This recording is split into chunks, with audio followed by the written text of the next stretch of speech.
진짜요. 정말 진짜 사그라들 줄 알았어요. 그런데 웬걸요, 그게 아니었습니다. 투스톤 이준석, 정진석 싸움이 대박 사건.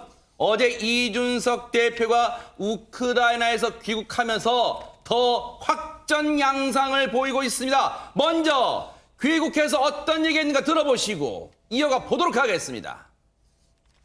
하필이면 제가 외부 일정으로 외국을 방문하고 있을 때 상당히 사실관계도 맞지 않고 공격적인 언사로 당대표에 대해서 공격을 시도한 이유가 무엇인지는 아마 보시는 국민들이 잘 알 것이다 이렇게 생각합니다. 애초에 정진석 부의장이 적시하신 내용은 그 자체가 허위입니다.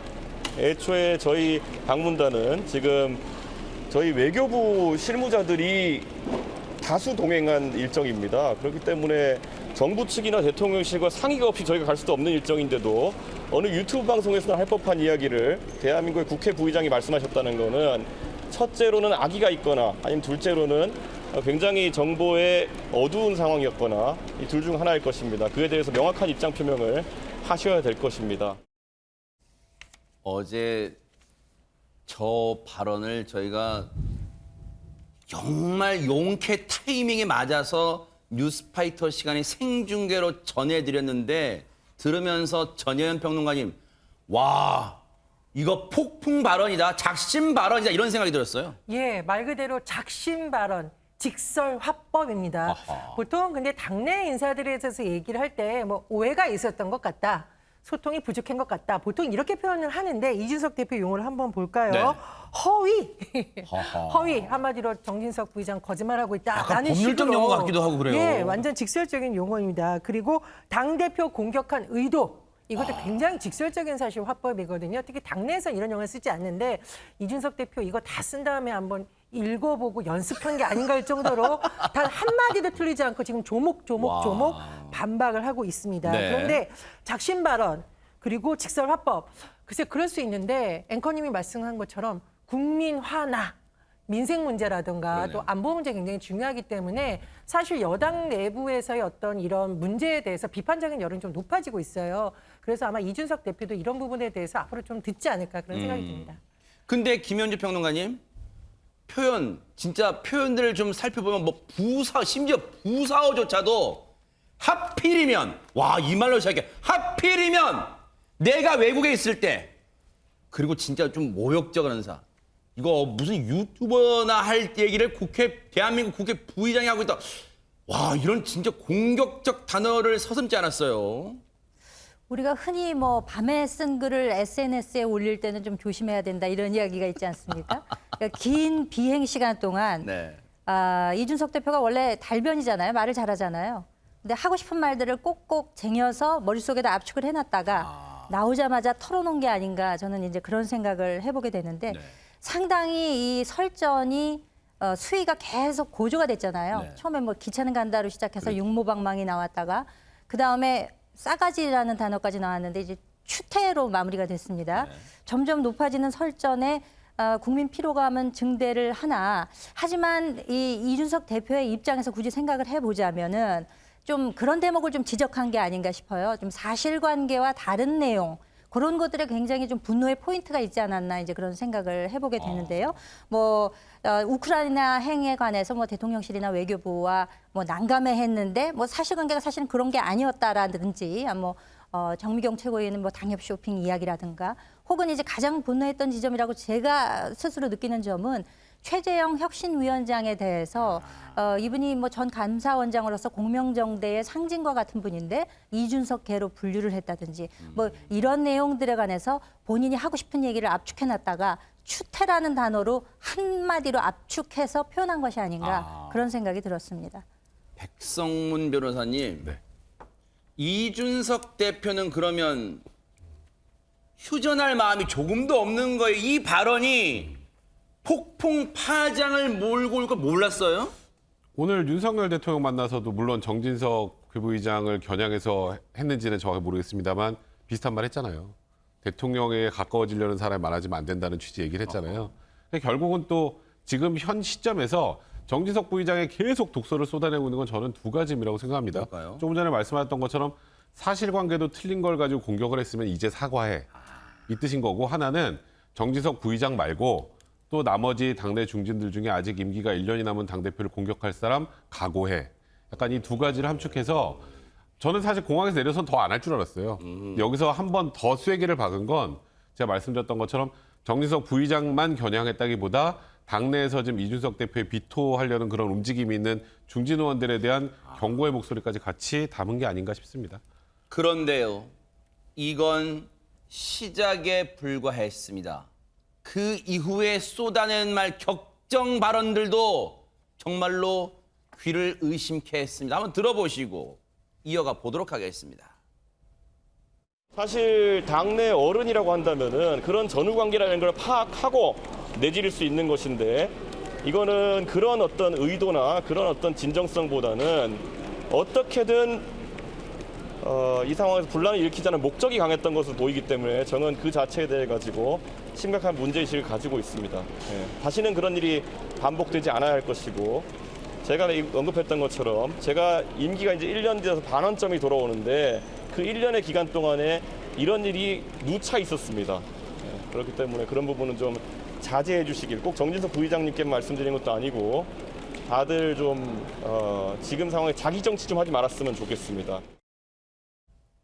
대박 사건. 조금 전에 했던 말 중에 마지막 문장이 조금 전에 백성문 변호사님이 했던 말이 거기 담겨 있네요. 꼭 정진석 의원만 들으라고 지금 내가 하는 게 아니에요. 나머지 사람들도 지금 찔린 구석이 있는 분들도 잘 새겨 들으세요. 이런 얘기를 지금 하는 것 같아요. 그런데 하재근 평론가님, 예. 어쨌든 표현이 정진석 의원도 분명히 생방송으로 보지는 않았든 간에 어쨌든 저녁 뉴스 때 저걸 봤을 거란 말이에요. 상당한 모욕감도 느꼈을 것 같아요. 그 두 가지 포인트가 다 있는 것 같은데 어허. 방금 말씀하신 것처럼 다른 중진 의원들도 들어라라고 하는 포인트가 하나가 있고 또 하나는 정진석 부의장 들으세요라고 하는 포인트도 있었던 것 같습니다. 여기에 두 개 이제 그 키워드가 등장하는데 아하, 네. 첫 번째가 뭐냐면 당내 어른이라는 단어를 썼거든요.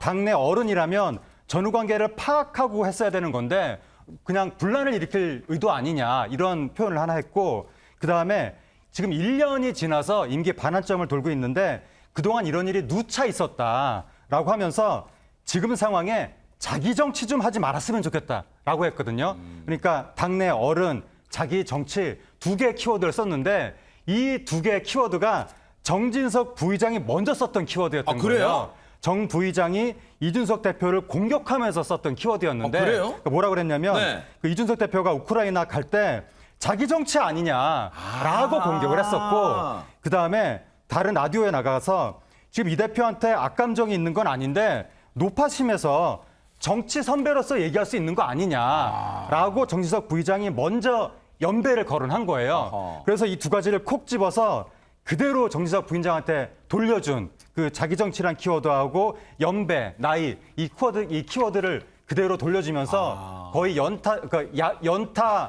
카운터 블러를 날린 것 같은 그런 상황이 됐습니다. 이게요. 당사자들은 지금 죽기 살기 식으로 설정인데 우리들은 지금 왜냐하면 싸움 구경하듯이 조금은 이제 웃음도 나옵니다만 어쨌든 백성원 변호사님 일단 이준석 대표의 말이 뭐 옳건 그르건 떠나서 기억력은 좋은 것 같아요. 왜냐하면 5년 전 것도 막 꺼내고 막 그러잖아요. 이준석 대표는 원래 이제 상대방과 설전이 붙으면 그 사람이 했던 말을 잘 끄집어냅니다. 육모방망이도 과거에 정진석 의원이 보수를 망치는 사람들은 육모방망이로 뒤통수를 어떻게 해야 된다 뭐 이런 얘기를 한번 한 적이 있었는데 네. 바로 그 우크라이나 가서 육모방망이 같은 거 이렇게 그러니까요. 사진을 찍어서 올렸죠. 네. 그리고 이거 정진석 의장 부의장 겨냥한 거냐 그랬더니 그럼요라고 얘기를 하잖아요. 네. 그리고 또 이거 자기 정치하지 말라는 것도 그렇고 그러니까 본인이 했던 말, 본인이 그 상황에서 했던 말 지금 이건 당신이 지금 똑같은 상황에 당신이 잘못하고 있는 거야라는 걸 알려주기 위해서 저런 얘기를 하는데 네. 이제 이준석 대표의 화법 자체가 또 잘못 들으면 굉장히 공격적이고 좀 나이 많은 분들한테 대해서 좀 너무 세게 하는 그런 느낌은 있지만 요즘은 신세대들의 직설적인 화법을 담고 있어서 사실 저런 부분들에 또 젊은 층이 열광하는 부분도 있단 말이죠. 그래서 사실 정진석 부의장이 이번 싸움은 잘못한 것 같아요. 아, 그래요? 중간 과정에서 선배라는 표현이나 뭐 내가 당신보다 연배가 높고 정치 선배다라는 얘기를 하면 거기서 이제 세대 그 대결이나 그리고 마치 약간 꼰대 같은 느낌 이런 부분들 때문에 오히려 계속 지금 뒤쪽으로 밀릴 수밖에 없는 구도가 된 게 아닌가. 그러다 보니까 지금 정진석 부의장이 확전을 자제하고 있는 게 아닌가 싶습니다. 시체 말로 그거잖아요. 요즘 젊은 분들이 싫어한다는 게 라떼는 말이야. 이거 라떼. 꼰대 그거 비슷하잖아요. 지금 그렇게도 들릴 수 있다는 거잖아요. 그런데 심지어 이준석 대표가 이런 표현까지 썼습니다. 한번 들어보시고 이어가 보도록 하겠습니다. 언론에서 이것을 당권 싸움으로 절대 치부하지 않았으면 좋겠습니다. 정진석 부의장은 당권 주자가 아닙니다. 민주당보다 한 발짝 앞서서 혁신을 하겠다고 하고 그것에 대한 국민들의 평가가 좋은 상황 속에서 혁신위의 위원장으로 선임된 누가 봐도 공명정대하기로 이름난 최재형 위원장을 소위 이준석계로 몰아붙이면서 이런 식으로 정치적 공격을 가하는 것은 적어도 여당 소속의 저 국회부의장이 해서는 안 될 추태에 가깝다 저는 이런 생각을 합니다. 어떻게 당내 소속 의원, 당내 소속 최고위원, 당 대표를 저격해가면서 자기 입지를 세우려고 하는 사람이 당을 대표하는 어른일 수 있겠습니까? 김현주 평론가님, 저는 당 소속도 아니지만 저 말을 들으면 제가 오히려 심장이 콩쾅콩쾅 뛰어서 진짜 이건 격앙됐다는 말로 표현하기 부족한 진짜 와 작심발언 뭐 이것도 부족한 것 같습니다 지금. 네. 이준석 대표에 대해서 언론이 붙여주는 수식어 중에 절대 지지 않는 이준석 대표 이런 표현들을 많이 쓰잖아요. 그래요? 정말 절대 지지 않는 것 같아요. 네. 보면은 아까도 그 표현 중에 사실관계를 확인하지 않고 내지른다 뭐 이런 표현. 방금 그 추태 이런 거는 한마디로 이게 좀 압축되어 있는 표현이 아닌가라고 생각이 되는데 사실상 뭐 그래요. 우리가 일반 가정사에서도 가정을 들여다보면 다 크든 작든 문제점들이 있습니다. 그렇죠. 근데 이런 것들을 밖에다 대고 스피커로 크게 얘기를 하느냐 안 하느냐는 또 다른 문제가 되는 거거든요. 근데 국민들이 보시기에는 이것이 이렇게 계속 듣고 있어야 되느냐. 지금 너무나 현안들이 많고 살기가 어려운데 대선 지선 끝나고 맞아요. 새 정부 출범한 지 한 달 이제 되지 않았습니까? 이 와중에 정말 당내에 정말 상징적인 인물들이 이렇게 수위를 높여가면서까지 서로 공세를 해야 되는 것인가라는 그런 지적을 하실 수 있을 것 같고 당내 분란을 넘어서서 이게 이제 자만으로 비춰지지 않을까라는 우려도 좀 있는 것이고요. 근데 뭐 아까도 지적이 나왔습니다만 정진석 부의장 같은 경우에는 지금 요번에 그 상당히 그 연배 같은 것을 논하시면서 조금 지는 싸움으로 좀 가신 것이 아닌가라는 그런 지점은 좀 지적이 필요하지 않을까. 필요한 때 필요한 이야기를 할 수 있지 않은가라고 반문은 하셨지만 과연 그때가 필요한 시점이었는지 꼭 필요한 이야기였는지 거기에는 좀 의문이 붙습니다. 장기나 바둑으로 치면 수를 조금 잘못 둔 거 아닌가 지금 그런다는 거잖아요. 그런데 아까도 궁금했지만 허주연 변호사님 저 얘기를 정진석 의원이 지금까지도 못 들었을 일 없잖아요.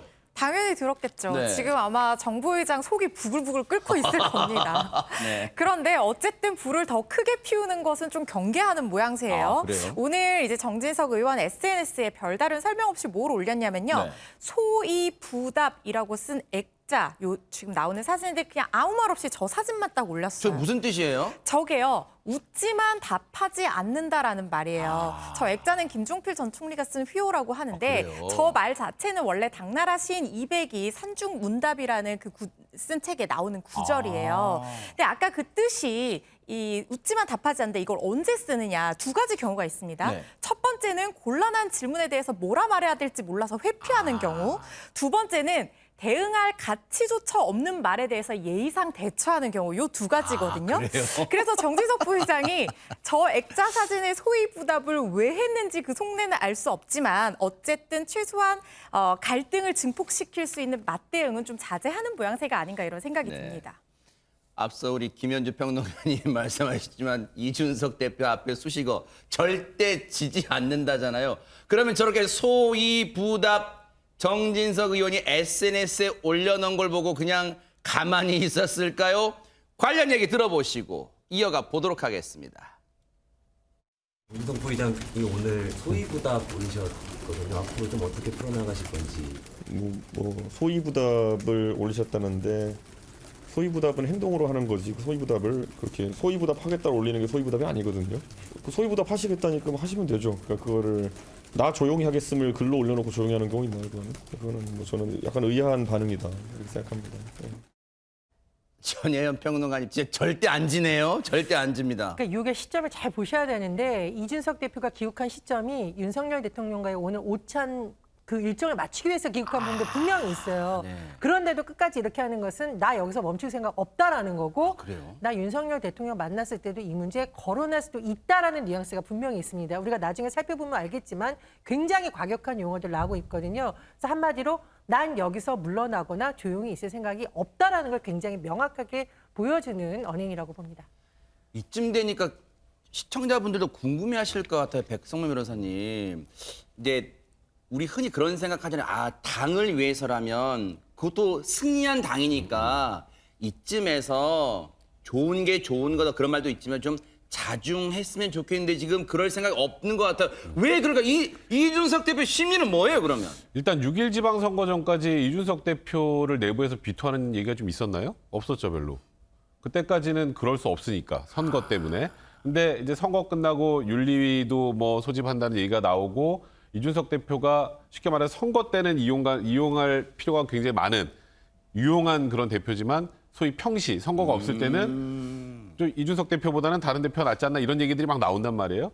그리고 뭐 맨날 이제 이준석 대표 윤핵관 얘기도 많이 해왔었고 그러니까 아까 우리가 했던 말 중에 유심히 들을 게 이제 반환점을 돌았는데 반환점을 돌았다는 건 나머지까지 간다는 소리예요. 와. 그러니까 1년을 끝을 채우겠다는 건데 그러니까 나 건들면 나 끝까지 가만 안 있어라는 걸 보여주기 위해서 저는 이게 옳은 방법이라고 뭐 단언하기 좀 어렵겠습니다만 이준석 대표 입장에서는 정진석 부의장을 필두로 앞으로 이런 일들이 생길 것에 대해서 나 이런 일이 생기면 이렇게 대응한다라는 것 그리고 끝까지 나는 이에 대해서 책임을 묻겠다라는 모습을 보여주려고 하는 것 같습니다. 그러니까 말 그대로 이준석 대표는 나는 대표 당대표 2년 완주하겠다. 이 의사를 강하게 표현한 거라고 보입니다. 타이밍이 절묘해요. 내일이 바로 이준석 대표가 당대표 취임한 지 1년 되는 날이랍니다. 자, 그런데 앞서도 제가 말씀드렸잖아요. 허주현 변호사님. 저는 국민의힘과는 아무 관련이 없는 사람인데도 저 발언 들으면서 심장이 쿵쾅쿵쾅 막 뛴다 그랬잖아요. 당 내에서도 소속 의원들 좀 불편함이 있을 것 같은데 이 싸움 보면서. 불편함은 있겠지만 지금 뭘 나설 수가 없는 상황이죠. 그래요? 어느 쪽도 지지를 해도 다 이익을 볼 수가 없어요. 손해를 볼 수밖에 없는 구조일 겁니다. 네. 이러지도 저러지도 못하는 거예요. 왜냐하면요. 지금 일단 이 싸움 자체가 지금 뭐 민생 위기 막 이런 게 있는 상황에서 당내 어떤 계파 갈등 막 이런 걸로 비출 수가 있어요. 특히 청년 정치인과 기성 정치인의 대립 구도처럼 형성되는 것처럼 보일 우려가 있거든요. 이런 상황에서 만약에 정부 의장을 지지하는데 말을 한마디라도 보탰다가 뭔가 기성 정치인에 합류해서 청년 정치인을 공격하는 그런 모양새가 될 수도 있고요. 네. 반대로 이 대표를 지지했다가는 윤석열 대통령과 또 대립하는 그런 모양새가 연출될 수도 있잖아요. 그래서 지금 이러지도 저러지도 못하고 눈치만 보고 있는 관람자 모드들이 다 된 거예요. 이런 와중에서 지도부가 중재에 나섰는데 네. 이제 권성동 원내대표는 논의가 지금 뭔가 건설적으로 이루어지지 못하고 감정 싸움으로 비화하는 것 적절하지 않다라고 하면서 소모적 논쟁 더 이상 하지 말라 이런 의견을 밝혔고요. 김용태 최고위원도 비공개 최고위에서 이제 서로 자제하자고 얘기하기로 했다라는 입장을 밝혔습니다. 이러다 보니까 이렇게 당이 이긴 정당에서 선거 압승한 정당이 시끌시끌한 정말 희한한 상황 보는 거잖아요. 권성동 원내대표가 중재를 넘어서 대신 사과하는 지경까지 이르렀습니다. 들어보시고 이어가 보도록 하겠습니다. 지금 현재 이준석과 정진석의 갈등은 내용인가요? 그 당 지도부에서 이렇게 싸우는 듯한 모습으로 예. 비춰져서 굉장히 송구스럽게 생각하고요. 예. 어제 저희 방에도 엄청나게 많은 전화가 왔는데 두 분 모두를 비판하는 전화가 대부분이었습니다. 아, 그래요? 예. 이제 좀 더 성숙한 그런 태도로 본인의 의견을 개진하고 거기서 비판을 하는 거는 뭐 건전한 민주주의 발전에서 저는 바람직하다 이런 생각하지만은 거기에 감정이 지나치게 섞이고 여과 없이 표출되는 거는 이제 좀 지양을 해야 된다. 그런데 어제자를 보니까 뭐 정진석 부의장은 반응을 보이지 않았고 예. 이준석 대표는 본인이 하고 싶은 말을 그냥 다 쏟아냈기 때문에 예. 이제 오늘부터는 이런 다툼이 수면 아래로 가라앉을 것이다 이렇게 보고 있습니다. 하재근 평론가님, 권성동 원내대표는 수면 아래로 오늘부터 가라앉을 거랍니다. 그렇습니까? 가라앉을 거라고 이야기를 했는데 저것은 예측이라기보다는 바람이 개인적 바람이에요. 아닐까라고 생각이 되는데 네. 권성동 원내대표가 뭐라고 그랬냐면 네. 당 지도부에서 싸우는 모습으로 비치면 굉장히 송구스럽고 이렇게 감정이 지나치게 섞이고 여과 없이 표출되는 거는 지양해야 된다라고 당위를 얘기한 거고 그러니까 예측보다 당위가 좀 더 많은 것 같고 네. 오세훈 시장도 공개적으로 충돌이 이루어지는 것에 대해서 우려한다. 뭐 원숙해지고 성숙해지면 좋겠다. 네. 이렇게 얘기를 했었는데 네. 아무래도 국민들이 보기에 당내 분란 이미지가 안 좋거든요. 어느 당이든지 그런 목소리는 나오지 않았으면 좋겠다는 그 바람을 항상 가지고 있지만 또 이게 당내 어떤 충돌의 목소리가 안 나오기는 힘들고 그리고 필연적으로 그 당권을 두고 다투는 전당대회가 가까워지면 가까워질수록 파열음이 나올 수밖에 없거든요. 어느 정당이든지. 민주당도 마찬가지고. 네. 그래서 국방부 시계만 돌아가는 게 아니라 여의도 시계도 돌아가기 때문에 지금 국민의힘도 운명의 순간이 지금 1년 앞으로 다가왔는데 차기 당권을 가르는 그 선거가 그 시간이 다가오면 다가올수록 어떤 식으로든지 파열음은 날 것 같습니다. 이러다 보니까 지금 당내에서 세대 간의 갈등으로 번지는 거 아니냐 이런 우려의 목소리마저 나오고 있어요. 이런 가운데 청년 정치인이죠. 김용태 최고위원이 이런 얘기를 했어요. 한번 들어보시고 이어가 보도록 하겠습니다.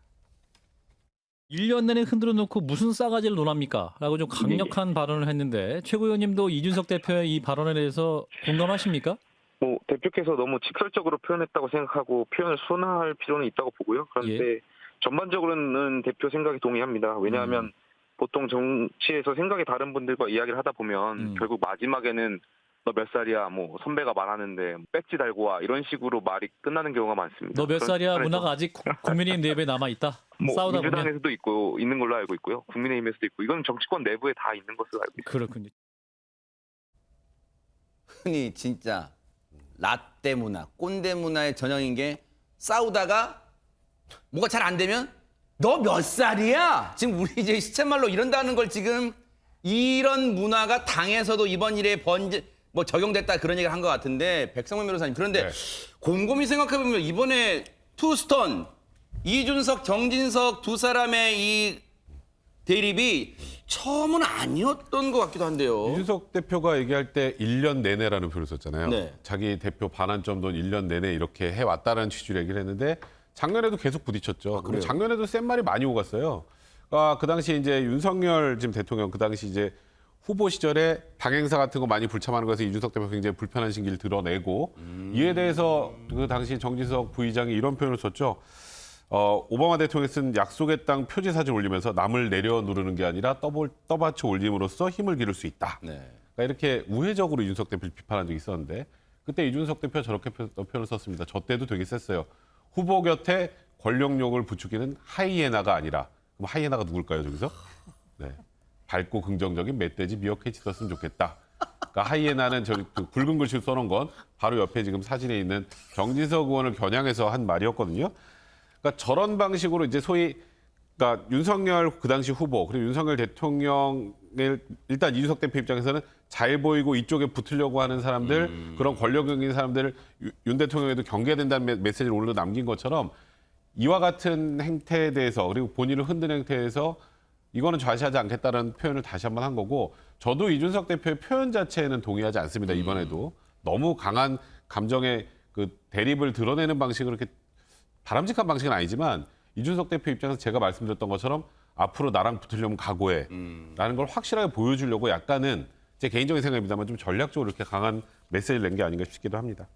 와, 좀 전에 인상적인 이채로운 장면이에요. 원래 우리 한국 문화 그거잖아요. 정말 싫은 사람하고는 앞에 마주 앉아서 밥 안 먹잖아요. 그래서 와 대박.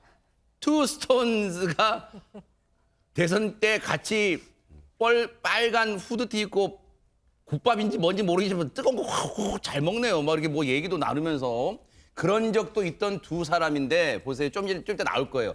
야 저렇게 이제 충남 방문했을 때 보세요. 와 맛있겠다. 어떻게 저렇게 먹으면서도 보세요. 와 얼굴 보고 얘기하던 사이가 야 이 날선 얘기도 거침없이 주고받는 그런 사이가 돼. 지금 2라운드예요. 1라운드도 아니고. 그렇다면 이거 김현주 평론가님 이거를 뭐 권력 다툼이 쟁탈전인 거 이거 어떻게 봐야 되는 거예요? 뭐 흔히 언론에서는 이제 차기 당권을 놓고 이후에 공천권을 행사할 수 있는 당권에 대해서 권력 다툼으로 이제 읽는 분들도 계시는데 네. 저는 본질적으로는 아까도 지적이 나왔습니다만 그 소위 얘기하는 그 윤핵관과 이준석 대표가 그 대선 레이스에서 두 차례 뭐 가출하고 뭐 이제 이런 과정들이 있지 않았습니까? 그 연장선상에서, 그러니까 선거 국면에서는 너무 선거에 골몰한 나머지 이제 그게 잠시 수면 밑으로 내려갔다가 결국에는 그게 좀 폭발한 게 아닌가라는 생각을 해봐요. 왜냐하면 이제 본질적으로 사실 국민의힘이 과연 국민들로부터 선택을 받을 수 있을까를 논하던 정말 어려웠던 시기에 이준석 대표가 30대로서 나와서 소위 이야기하는 웰빙 정당으로서의 국민의힘의 이미지를 깨고 뭔가 새로운 시작을 할 수 있겠다라는 사인을 준 거는 분명하거든요.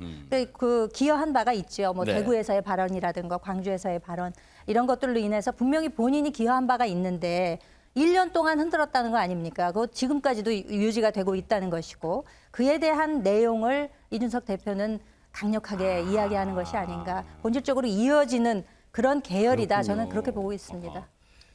이 상황에서 이 사람의 반응이 궁금합니다. 지금까지 상황을 다 지켜봤을 거 아니에요. 바로 오늘 출근길에 기자들의 질문을 받았습니다. 뭐라고 했는지 들어보시고 이어가 보도록 하겠습니다. 그래요. 뭐 궁금한 거 있습니까? 여당 갈등이 점입 과경인데 오늘 오찬 때 혹시 어떤 당부해 주실지요? 갈등이 있습니까?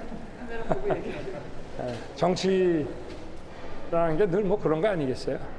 그리고 대통령은 국가의 대통령이지 무슨 당의 수장도 아니고 당 문제는 좀 이렇게 지켜보는 것이 맞는 것 같습니다. 전현 평론가님은 저 발언 어떻게 들으셨습니까? 근데 윤석열 대통령에게 좀 곤란한 질문을 대선 후보 시절에도 그렇고 당선 시절에도 그렇고 대통령 시절에도 이렇게 기자들이 하면 대통령이 곤란할 때이 있습니까? 그렇습니까? 이거예요. 그래요? 그러니까 이게 명확하게 그렇다 아니다를 말하기 굉장히 어려운 상황에서 약간 운을 띄우는 발언이기도 하고 뭐 원론적으로 맞는 말이죠. 지금 대통령이 뭐 이준석 대표가 옳다. 정진석 부의장이 옳다 말할 수 있는 것도 아니고 더군다나 당의 상황에 대해서 지금 집권 초기에 대통령이 어떤 발언을 한다면 굉장한 해석이 나올 수 있기 때문에 말을 조심한 것 같고요. 특히나 오늘 이제 오참여정도 잡혀 있잖아요. 그렇다 보니 아마 조금 더 조심해서 원론적인 발언을 한 것이 아닌가 그런 생각이 듭니다.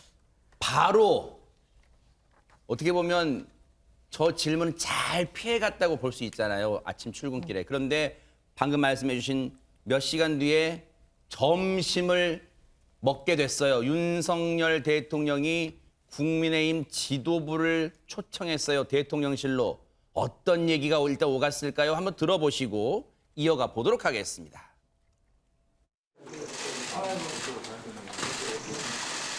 잘 다녀오셨어요? 아니 뭐 차를 뭐 20시간씩 타고 이러셨어요. 여기 현장이 그렇습니다 지금. 저 오랜만에 친정 식구들 만나는 거네. 우리 조수는 눈 이제 많이 나셨어요? 아니 거기 어디 우크라이나는 뭐 수치가 할 만한 뭐 이런 게 좀 안 돼 있으니까. 수도는 괜찮고 딴 데는 아직까지 좀 무슨 교전이나 이런 게 운영만 하죠? 아니 저희 가는 날 그 한 발 떨어져가지고 뭐 사이렌 울리고 대피하고. 박성민 의원이 이제 다녀왔다고 전화가 왔길래 네. 그래 어떻게 뭐 우리 대표님 모시고 가서 좀 어디 잠도 제대로 잘 때가 있더라고 그랬더니 뭐 차를 뭐 20시간씩 타서 차 안에서 막 자고. 본격적으로 밥 먹기 전에 일단 분위기를 이렇게 만들어가는 얘기들을 저희가 쭉 들려드렸는데 실제로 오찬의 분위기는 어땠어요, 하재근 평론가님? 일단 공개된 것만 봤을 때는 지금 보신 것처럼 전체적으로 분위기가 좋았던 것 같고 윤석열 대통령이 확실히 그 보스 기질이 있어서 좌중에 딱 들어갈 때부터 이렇게 말을 한마디씩 툭툭 던지면서 분위기를 쫙 모아가는 그러한 능력이 정말 탁월한 것 같고 그래요, 네. 그리고 이준석 대표도 아까 공항에서는 정말 날선 굳은 표정이었었는데 여기 윤석열 대통령 옆에서는 이가 많이 보이더라고요. 원래 동물은 이를 보이면 저기를 드러내는 거지만 사람은 정반대거든요. 호의를 드러내는 거거든요. 색다른 해석인데요. 네네. 아하. 화기애애한 네. 분위기였던 것 같고 또 윤석열 대통령이 오랜만에 친정 식구들 만나는 것 같다. 뭐 네. 그런 얘기도 했고 그리고 우크라이나 사정에 대해서 대통령이 물어봐서 이준석 대표가 대답하기도 하고 네. 일단 공개된 부분만 보면 분위기는 좋았던 것 같습니다. 네. 이준석 대표에게 사실 오늘 모든 언론의 관심이 쏠렸다 해도 과언이 아닐 거예요. 우리 보통 그런 표현을 하잖아요. 화장실 들어가기 전 마음 다르고 화장실 들어갔다 나온 마음 다르다 하는데 이준석 대표에게 오찬 참석 전에 어떤 얘기 할 거냐 뭐 그런 거 궁금하잖아요, 기자들이. 일단 그 발언 먼저 들어보시고 이어가 보도록 하겠습니다. 이렇게 오찬 지금 예정되어 있으신데 오찬 때 좀 어떤 말씀 얘기하실 건지. 보수 정당이 탄핵까지 이르면서 고생했던 그 원인 중에 하나는 결국에는 대통령에게 가까워지려는 사람들과 그리고 거기에서 배제된 사람들 간의 갈등이 굉장히 컸었다. 이런 부분 대통령께서 특히 지난 정권들에 대한 수사를 하셨기 때문에 누구보다 그런 어떤 부분에 대해서는 굉장히 경각심을 갖고 보고 계실 거다. 허심탄회하게 얘기해야 되지 않을까요? 그런 부분 다 얘기해야죠. 당연히 저희가 정당의 책임자인데. 네, 대통령 가까운 사람, 배제된 사람, 갈등이 있어서 어려웠다 그런 거에 대해서 얘기를 좀 하시겠다고 하셨는데 뭐 나는. 뭐 근데 그 문제는 사실 뭐 가서 이야기하기도 전에 당내에서 어느 정도 의견이 좁혀져가는 분위기가 사실은 있어가지고 따로 언급할 그런 뭐 공개적인 땅도 언급할 상황은 아니었고. 김현주 평론가님, 분위기가 180도 좀 달라진 듯해. 이준석 대표 어떤 자세, 분위기, 표정 이런 게 왜 무슨 일이 있었던 거예요 지금? 들어갈 때와 나올 때가 확연히 다르네요. 네네. 지금. 네. 보니까 상당히 들어갈 때는 표정도 굳어 있고 말도 이게 단호하게 했는데 나올 때는 뭐 이런 식으로 이제 지금 이야기를 하고 있잖아요. 사실상 그 비공개로 전환하기 이전에는 윤 대통령이 우크라이나에 관한 이야기만 물어보셨다고 합니다. 한 9분 정도. 계속 아까도 뭐 우크라이나에 숙식할 그렇죠. 만한 데가 있느냐 이제 이런 이야기로 이렇게 부드럽게 푸니까 사실상 그 우크라이나를 왜 가느냐를 놓고 정진석 부의장과 설전이 있지 않았었습니까?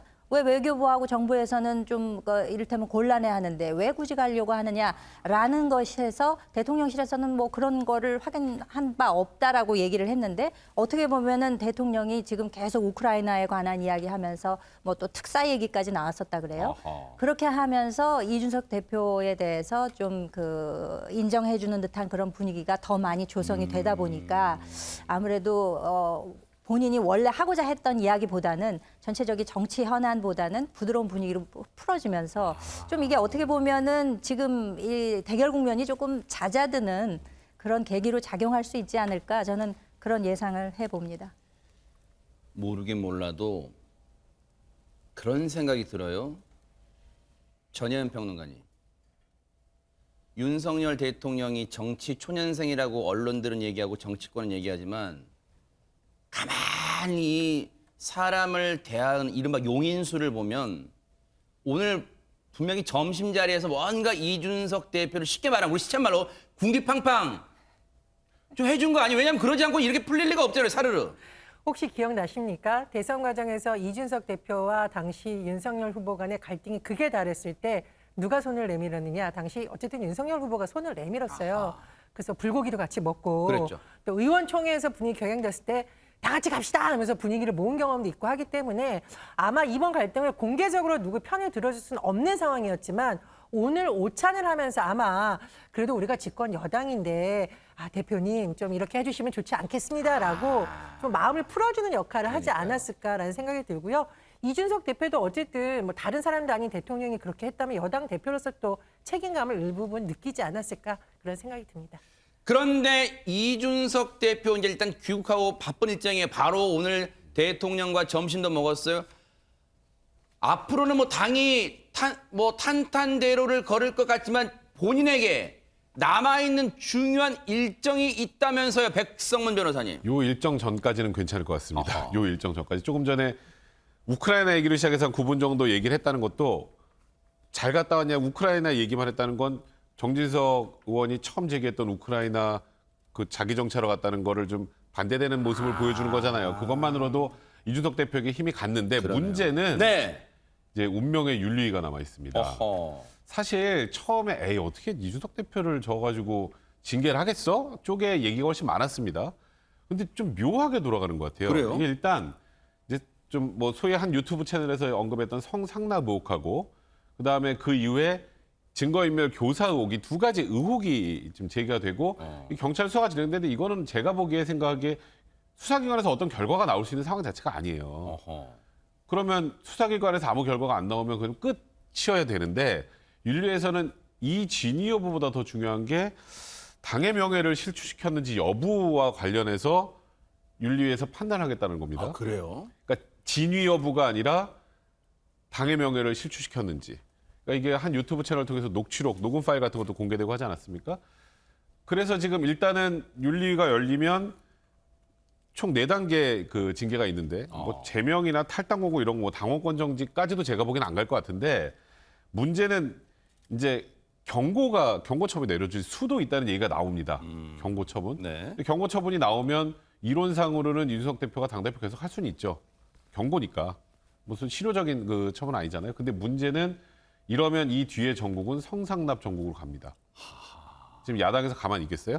아하. 그리고 당내에서도 이제 아주 좋은 흔들 명분이 생기는 건데 그래서 결국 지금 요 윤리가 열려서 어떤 결과를 낼지 여기서 이제 징계를 안 하는 걸로 결론 나면은 제가 보기에 당분간은 이제 당 내용은 그렇게 크게 없을 것 같아요. 근데 여기서 어떤 결과가 나오느냐에 따라서 또 국민의힘이 한번 엄청난 소용돌이를 맞을 가능성도 있습니다. 참고로 국민의힘 당규에 따르면요. 윤리위에, 그러니까 당의 윤리입니다. 당의 윤리위 징계 수위가 있어요.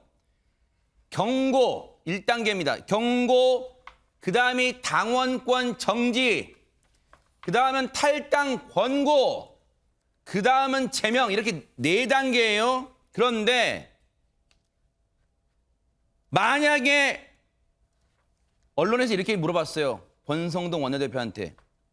그 윤리위에서 경고 자체 제일 낮은 수위인데 경고만 나와도 대표직을 유지하기 어렵습니까? 라고 권성동 원내대표한테 물어봤더니 일단 즉답은 회피했지만 이렇게 얘기했어요. 이 대표가 판단할 문제다. 뭔가 묘한 뉘앙스가 있잖아요. 어쨌든 백성문 변호사님 말씀처럼 오늘이 며칠이에요? 10날이잖아요. 6월 10. 2주 남았습니다. 2주 뒤에 징계위가 열려요. 과연 어떻게 될지 바짝 따라붙어 보도록 하겠습니다.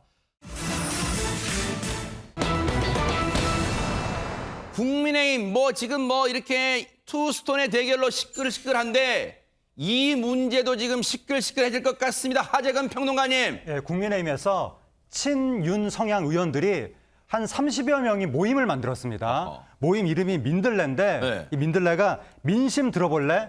이거의 약자라고 합니다. 그러니까 앞으로 뭐 장차관이라든가 대통령실 관계자를 초청해서 국정 현안을 공유하고 민심을 전달한다. 그런 의미라고 하는데 일단 지금 나오는 얘기는 오픈 플랫폼이다. 뭐 누구라도 참여할 수 있다. 그런 말이 나오곤 있는데 네. 지금 일단 그 명단으로 지금 공개된 분들은 장제원 의원이 주도한다고 하고 그리고 뭐 김정재, 송석준, 이용호, 박수영 의원 등 30여 명이 참여하고 있습니다. 네. 누구나 참여할 수 있다는데 벌써부터 언론이나 당 안팎에서 이거 시끌시끌한 이유가 뭐예요? 김현주 평론가님. 그러니까 소위 친윤계 의원이 주축으로 된 사람 중심의 일종의 계파로 비춰질 수 있는 모임이 아닌가라는 이야기죠. 상당히 이철규, 이용호 의원 같은 경우도 인수위에서 그 중요한 직책을 맡았던 분들이고 장제원 의원이야 뭐 말할 것도 없이 당선인 비서실장으로 활동하면서 핵관 중에 핵관으로 인식이 되는 분 아니겠습니까? 근데 이제 아무리 일주일에 한 번씩 모여서 뭐 조찬 모임을 하고 뭐 내각에서도 뭐 또 대통령실에서도 수석이 와가지고 함께 회의를 해서 의견을 청취하고 전달해서 당정청 뭐 연결을 한다. 명목은 좋습니다만 보기에는 이것이 어떤 그 계파로 비추어질 수 있는 것이고 소위 친윤계가 중심으로 해서 이것이 만들어진다면 자의반 타의반으로 여기 못 들어가는 분들은 그러면 반윤이 되는 것이냐 뭐 이런 지적도 이제 나올 수 있는 거기 때문에 당 내에서는 권성동 원내대표라든지 이 대표는 물론이고 공식 협의체가 있는데 왜 이렇게 사조직으로 비추어질 수 있는 이런 모임이 필요할까에 대한 의문을 제기를 하고 있습니다. 그런데요, 남의 당 얘기인데도 민주당에서 이 민들레 모임에 대한 반응이 나왔습니다. 얘기 한번 들어보시고 이어가 보도록 하겠습니다. 민들레라는 모임이 떴습니다. 이른바 윤석열 대통령과 가까운 그룹들이 모여서 이제 공부 모임이라고 하는데 민심 들어볼래? 라는 어떻게 생각하세요? 윤들레던데요. 예? 윤들레요. 윤들레가 뭐예요? 윤심 들어볼래? 윤심. 이름을 윤들레로 지키 민망해서 민들레로 지은 거 아닌가 싶은데요. 글쎄 뭐 저는 안 했으면 좋겠어요. 근데 뭐 하시겠다니 제가 뭐 그 당원도 아니고 뭐 하셔야죠. 해당 모임이 공부 모임이라고 내걸었지만 간판은 사실상의 친윤계 의원들의 개파 모임, 끼리끼리 모임, 새과시 모임 아니냐 벌써부터 이런 말 나오니까 거기에 멤버 지금 일원으로 이름 올려진 소속 의원이 발끈하고 나섰습니다. 얘기 한번 들어보시고 이어가 보도록 하겠습니다. 공부 모임에 대해서 예. 사실 여기서 보면은 이제 그 무슨 위세를 키운다, 뭐 친윤그룹 이렇게 얘기하시지만은 뭐 혁신24 뭐 공부 모임 한다, 뭐 참석하시겠느냐. 그다음에 민들레란 이름은 안 했어요. 그냥 당정대 플랫폼. 플랫폼 형태의 개방형 모임. 어제 그거를 보고 무슨 범죄 집단에 가입한 것처럼 이렇게 무슨 이거 전혀 그런 거 아닙니다. 이 언론에서 너무한 것 같아요. 이게 어떻게 무슨 범죄 조직입니까? 오늘 굉장히 좀 약간 당황하셨군요. 아니 조금. 공부 좀 하겠다는데 뭘 그렇게 그러니까 공부 모임 하나 만들면 개파 정치다 그러면 이제 공부하지 말란 얘기인데 또 뭐라고 그러세요? 또 공부 왜 안 하냐고 또 그래요. 나중에 왜 이렇게 맨날 공부도 안 하고 딴짓만 하냐고 그러는데. 들어봐도 억울함이 막 느껴져요, 윤창현 의원. 그런데 이 모임을 주도한 장제원 의원은 어떤 입장일까요, 허주연 변호사님? 펄쩍 뜁니다. 그래요? 아니 무슨 순수하다. 우리 정말 순수하게 그냥 서로 공부 같이 한번 해보겠다고 모였는데 이게 무슨 소리냐 이런 입장이에요. 장제원 의원은요. 우리 당 소속 의원이면 누구나 참여가 가능한 순수 아침 개방형 의원 모임이다. 나도 거기에 한 멤버로 참여 의사를 밝혔을 뿐이다라고 얘기를 했고요. 네. 이 의원 모임 취지가 좀 뭐 당정대 모임이다. 이른바 당 정부 대통령실 이렇게 모임이다. 이렇게 잘못 알려진 것 같은데 우리 모임의 취지는 정치 현황과 정책 사안에 대해서 소통하고 토론해서 민심을 받들자 이런 그 순수한 스터디 그룹이라는 거죠. 쉽게 말하면. 그래서 이런 순수한 모임이 무슨 당 분열을 일으킨다는 것이 이해가 안 간다라고 얘기하면서요. 네. 참여 의사를 밝힌 의원들도 많대요. 오선의 정우택 의원뿐만 아니라 조혜진, 정운천, 조은희 의원 같은 분들이 추가로 더 들어오겠다고 하고 이렇게 오겠다는 사람이 많고 다 열려 있는데 이게 무슨 당 분열이냐 오해가 있다라는 입장을 밝혔습니다. 이준석 대표가 어제 귀국해서 이 얘기까지, 이 문제 관련해서 입장도 밝혔어요. 한번 들어보시고 이어가 보도록 하겠습니다.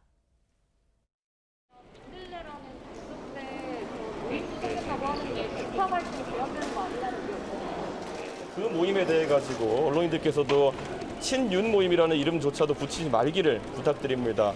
친박 진박 논란을 통해 가지고 정권을 잃어버렸던 우리 지지자들과 국민들께는 상당한 상처를 주는 발언입니다. 그 모임에 참여하시는 분들도 단순 친목 모임임을 선포하시고 뭐 공부 모임이라면 무엇을 공부할지 모르겠지만은 정부 측 관계자를 끌어들이진 않았으면 좋겠습니다. 장제원 의원이 모든 의원들에게 다 열려있기 때문에 사조직은 아니다. 이렇게 그 애초에 표방했던 기능이 당정, 소위 당정청이라고 과거했던 그런 연계 기능을 하겠다고 하는 것인데 그것을 담당하는 공조직이라고 하는 건 이미 구성돼 있거든요. 그럼 그것에 해당하지 않는 비슷한 기능을 하는 조직은 사조직이죠. 여기에 뭐 열려 있다, 안 열려 있다 이거는 사조직에 대한 해석이 저랑 약간 다른 것 같거든요. 전현 평론가님, 애둘러 표현했지만 어쨌든 이 모임을 좀 삐딱한 시선으로 보는 것 같아요, 이준석 대표는. 근데 저는 이준석 대표의 발언이 반은 맞고 반은 틀리다고 생각을 아하, 해요. 왜요? 맞는 지점은 뭐냐면 분명히 당정협의는요.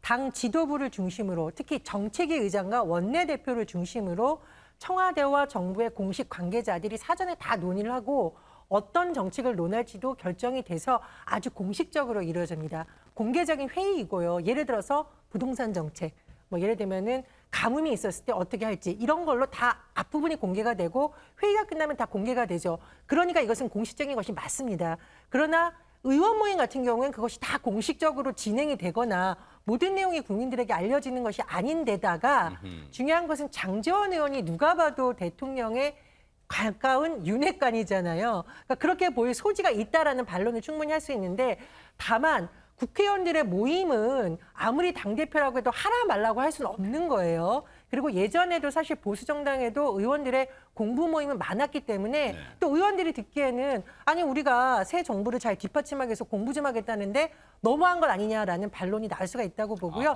참고로 민주당에서도 담쟁이 포럼이라고 있었습니다. 그러니까 다만 담쟁이 포럼도 칭찬도 있고 비판도 있었는데 문재인 정부라든가 이른바 친노 그룹이 많이 들어가면서 거기서 뭐 지역균형 발전이라든가 이런 것에 대한 정책 공부도 많이 했어요. 다만 일각에서는 이것이 너무 친문 그룹을 공고히 하는 것이 아니냐, 개파 정치 아니냐는 또 비판이 나온 바도 있습니다. 그랬었죠. 뭐 민주당에서 논란되니까 뭐 부엉이 모임인가도 그것도 해체하고 막 그랬잖아요. 그러다 보니까 지금 당 내에서도 우려의 목소리가 나오고 있어요. 한번 들어보시고 이어가 보도록 하겠습니다.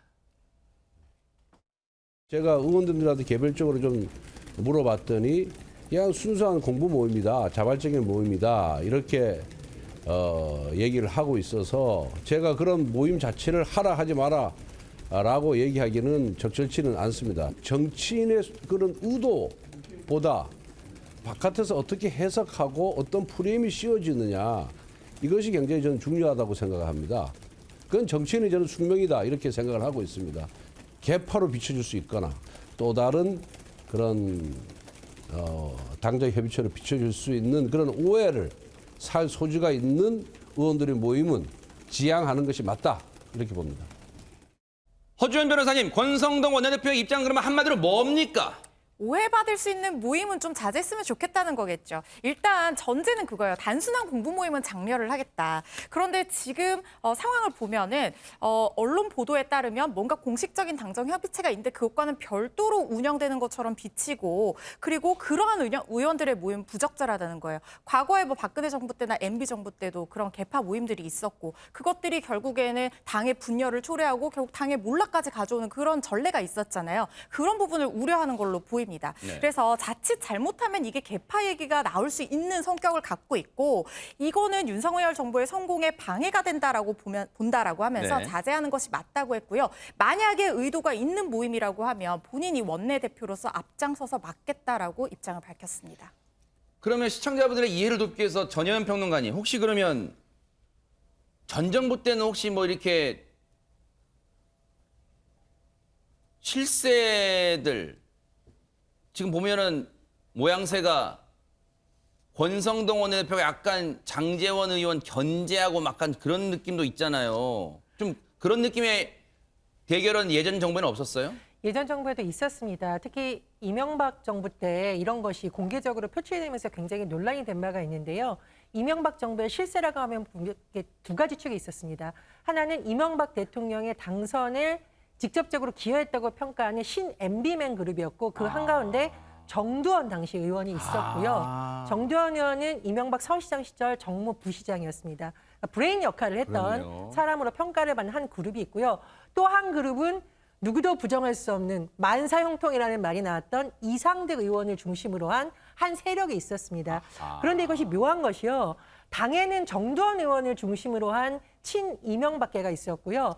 대통령실에는 이상득 의원의 측근으로 알려진 당시 박영준 비서관이 있었습니다. 그렇다 보니 묘한 갈등 기류가 있었는데 이것이 폭발한 것이 정두원 의원이 언론 인터뷰를 통해서 이 박영준 비서관의 이름을 콕 집어서 인사 전횡이라던가 이런 식으로 폭로하면서 그때 굉장히 논란이 된 바가 있는데 네. 당시 너무 논란이 커져서 박영준 비서관이 물러나긴 했지만 이후에 또 실수로 복귀해서 이후에도 또다시 논란이 된 바가 있습니다. 네.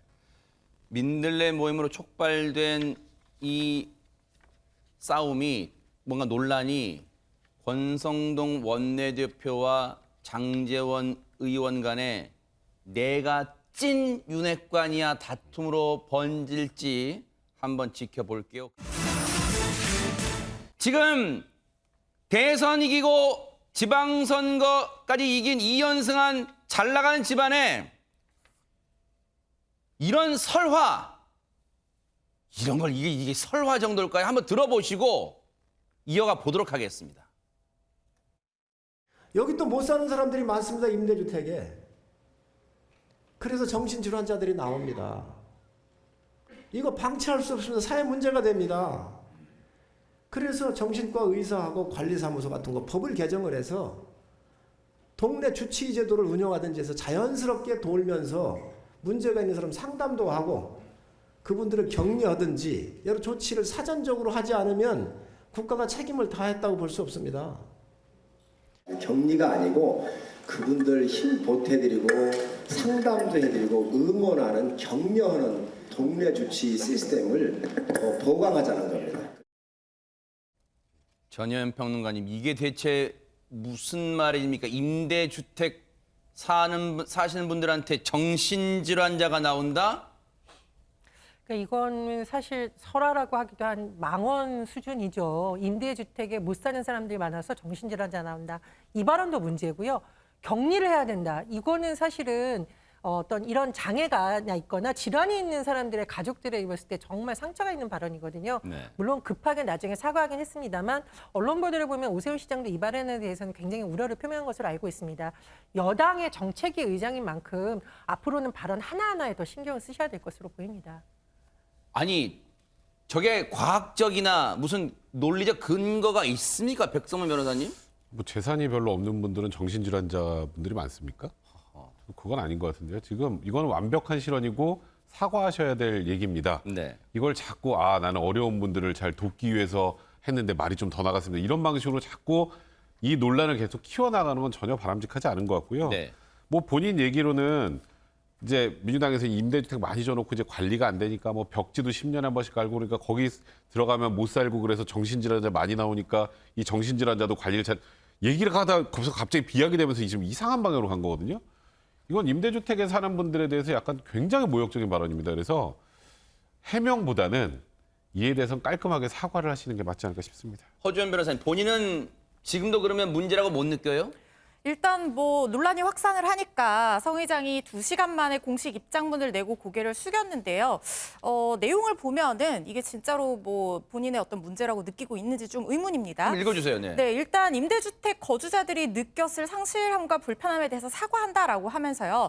발언의 취지는 임대주택의 열악한 거주 환경을 설명하고 여기에 따라 발생하는 스트레스에 대해서 국가가 어떤 심리적인 케어를 제공하고 책임질 수 있는 정책이 필요하다는 취지로 얘기를 했다. 그리고 보신 것처럼 뭐 격리해야 된다 이런 표현에 대해서는 오히려 힘 보태드리고 격려해야 된다는 말을 뭐 잘못 말한 거다 이렇게 얘기를 했는데 이게 뭐 해명이 아니고 저는 변명으로 느껴지고요. 이 부분에 네. 대해서는 따끔한 쓴소리를 들어도 할 말이 없을 것 같습니다. 하재근 평론가님, 민주당은 그냥 가만히 있어요? 이 소리 듣고? 민주당 쪽에서는 일제히 지금 그 비판을 내놓고 있는데 신현영 대변인부터가 얼마나 자신이 무지한 발언을 했는지조차 인식하지 못하는 모습이 정말 한심하다라고 이야기를 했고 또 이영우 의원 같은 경우에는 혐오와 차별 인식이 일상화돼 있다라고 주장했고 또 전영기 의원은 윤석열 대통령이 국민을 지성과 반지성으로 가르더니 정책위 위원장은 또 사는 곳으로 국민을 정상과 비정상으로 가르고 있다. 네. 그렇게 주장했고 장태수 정의당 대변인은 네. 그 임대주택 거주자들을 못 사는 사람들이라고 낙인을 찍더니 또 못 사는 사람들이 정신장애를 겪을 가능성이 크다는 편견까지 담았다. 이 낙인과 편견까지 담았기 때문에 매우 부적절한 발언이다. 그렇게 비판했습니다. 정치권뿐 아니라 전현 평론가님, 이 단체에서도 가만히 있지 않았다면서요? 예, 장애우 권익문제소의 연구소에서 성명을 냈는데 사과 수준으로는 안 된다는 겁니다. 요약을 해보면 성일종 의원의 의원직 사퇴, 그리고 국민의힘의 당 차원의 사과문 발표, 그리고 성 의원을 당에서 제명하라는 것이 이 연구소의 주장인데요. 이제 이 사과문이 부족하다는 건 뭐냐면 임대주택 거주자들에게만 사과를 했는데 왜 그러면 정신장애인과 그 가족들에게는 사과를 안 하냐는 겁니다. 근데 사실 이제 정치인들이 누구 비하하거나 할 때 장애라든가 질병을 가져와서 쓰는 용어가 많잖아요. 맞아요. 그래서 이거 인권위에서도 지적을 받았었고 맞아요. 국회 차원에서 좀 반드시 개선이 필요할 것으로 보입니다. 네. 일단 반성하세요. 반성해야 됩니다. 진심으로 반성하세요. 그리고 항상 말을 할 때 우리가 눈과 귀가 두 개인데 입이 왜 하나인 줄 아시죠? 많이 보고 많이 듣는 대신 입은 말은 정말 절제해서 하라고 입이 한 개예요. 정말 지켜보겠습니다.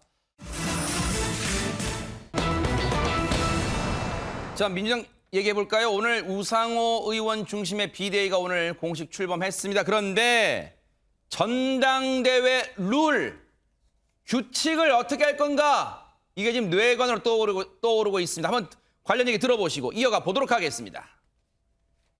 저희 당에는 이준석 같은 젊은 정치인이 나올 수 없는 구조가 됩니다. 예컨대 이재명도 지금 출마해서 컷오프가 돼버릴 수 있거든요. 여러 명이 나오면 3명 컷오프 되는데 그때 이제 중앙대의원들이 이제 컷오프를 시키기 때문에 아예 그 청년 세대라든가 정치 신인이라든가 이런 사람들은 나올 수가 없고 개파에서 있는 사람들만 당대표 힘 있는 사람들만 나올 수밖에 없는 그런 구조기 때문에 조금 바꿀 필요는 있다. 예, 그런 생각. 룰을 바꿀 필요는 있다. 네. 예.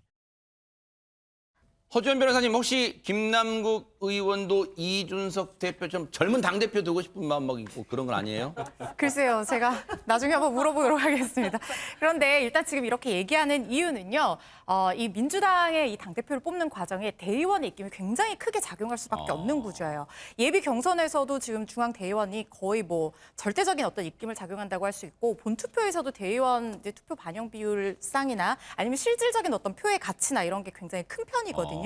그런데 이 대의원을 누가 임명하냐면 현역 의원이나 지역위원장이 임명을 하게 되고, 지금 민주당에서 가장 큰 지분을 차지하고 있다고 볼 수 있는 친문계 의원들이 결국에는 새로운 당대표를 뽑는데 영향력을 행사할 수밖에 없는 구조이기 때문에 어떤 신진 어떤 새로운 정치인이나 젊은 이 세력이나 당내에 어떤 기반이 없는 비주류 정치인들이 등용하기가 굉장히 어려운 구조라는 장벽이 높겠네요. 그렇죠. 그래서 이 핵심 뭐 얘기는, 그러니까 표면적으로는 당내 직접 민주주의를 좀 확충하고 새로운 정치 신인들을 발굴하자 뭐 이런 취지이지만, 속내는요. 지금 권리당원들의 투표 비율을 높이고 이 대의원들의 입김을 낮추게 되면 결국에는 이재명 의원이 당대표가 되는데 훨씬 유리하게 작용할 수 있거든요. 그런 부분을 얘기를 하고 있는 겁니다. 아니, 그럼 전현 평론가님, 뭐 김남국 의원은 언론들이 뭐 대체적으로 친 이재명계라고 꼽으니까, 그럼 이재명계에서는 이 전당대회 룰을 어떻게 구체적으로 바꾸자는 거예요? 일단 본투표가 굉장히 중요한데요. 저 비율을 잘 보시면 대의원의 비율이 가장 높죠. 45%입니다. 그러네요.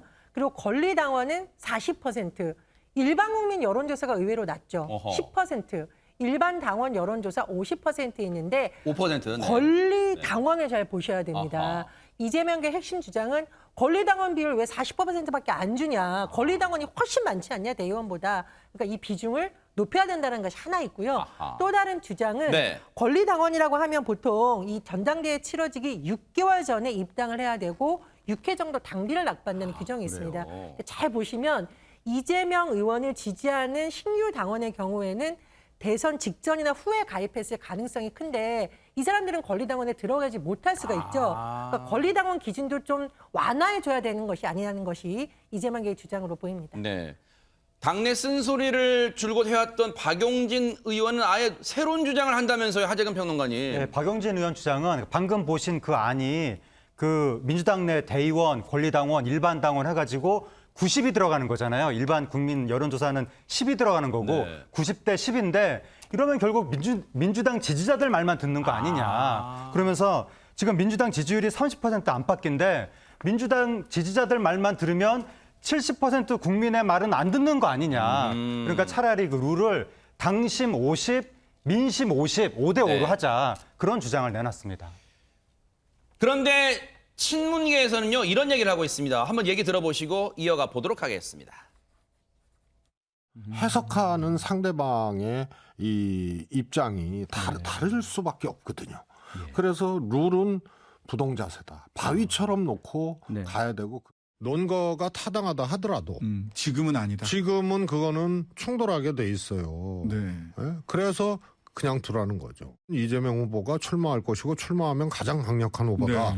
이런 것이 예상되니까 그 반대쪽에 있는 사람들이 2월 전대론을 얘기하는 순간 이재명 대표해야 된다는 사람들은 수용할 수가 없는 거죠. 그러니까 충돌이죠. 명분 유무를 떠나서 손대지 마라. 그렇습니다. 독특한 표현 나왔네요. 룰은 부동자세. 건드리지 말아야 된다. 건드리지 말아야 된다는 거잖아요. 그러면 오늘부터 공식 오늘 당 중앙위에서도 이제 추임받았어요. 우상호 비대위. 우상호 비대위원장은 어떤 입장일까요? 한번 들어보시고 이어가 보도록 하겠습니다.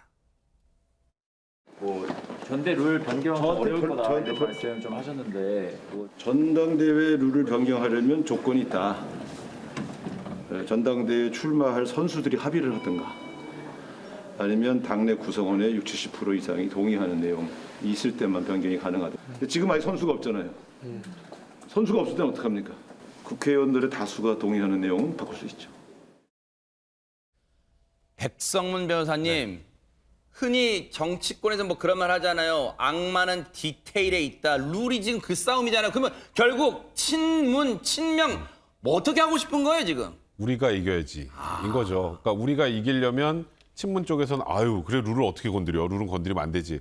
예전에도 근데 이런 일이 생기면 합의해서 룰 많이 바꿨어요. 근데 일단은 지금 선전포가 그런 거고 네. 또 이재명 또 의원 쪽에서는 야 이제 당도 변해야 되지 않겠어? 새로운 신규 권리당원 이분들이 당의 중심이 돼야지. 그러니까 우리가 뭐 개딸이니 뭐 얘기했던 소위 이재명 의원을 지지하는 분들. 그러니까 결국은 어느 쪽을 더 유리하게 하려고 하는 것인지에 대한 싸움이에요. 아하. 그래서 저는 우상호 비대위원장이 참 머리가 많이 아플 것 같습니다. 네.